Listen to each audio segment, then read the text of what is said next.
Our next 2015 inductee into the MPA Newspaper Hall of Fame, Colonel Robert Morgan White, was born in 1855. Colonel White published his first edition of the Mexico Weekly Ledger on September 22, 1876. The colonel made the Ledger one of the state's leading newspapers, and he became one of Missouri's and the nation's journalism leaders. Colonel White earned his degree from Westminster College and was offered a contract to play baseball with the St. Louis Browns. He edited a college monthly where he acquired a taste for journalism.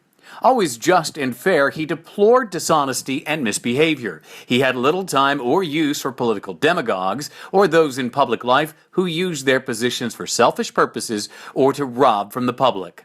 Apparently, the town could tell time by where the colonel was at any particular time. He was a large man, 6'3", about 180, dressed in black hat, rode a black stallion.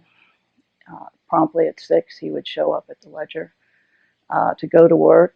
9:45, he would go down the street to the coffee shop, find out what was going on in town with the various businessmen and farmers that may or may not be in town. He was known to always be in a flurry.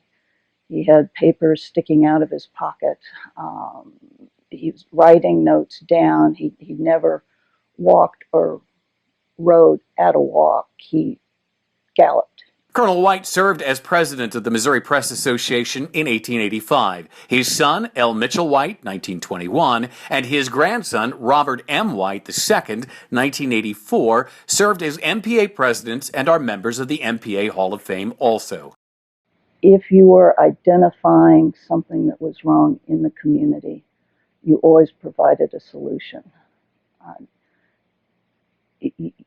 The goal was to make the town better. People may not agree with your solution, but at least it would get the wheels churning, and perhaps a solution throughout the community could be found and worked upon and made to happen.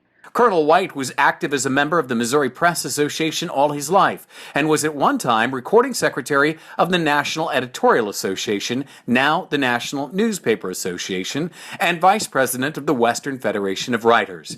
He was a leader in church, civic, and charitable organizations in the Mexico community. A newspaper editor in Warrensburg in 1885 noted, "Bob White's paper, the Ledger, has done more for the town of Mexico than of all of its citizens combined. The Ledger is to Mexico what the heart is to man." Colonel White died in 1934 at the age of 79.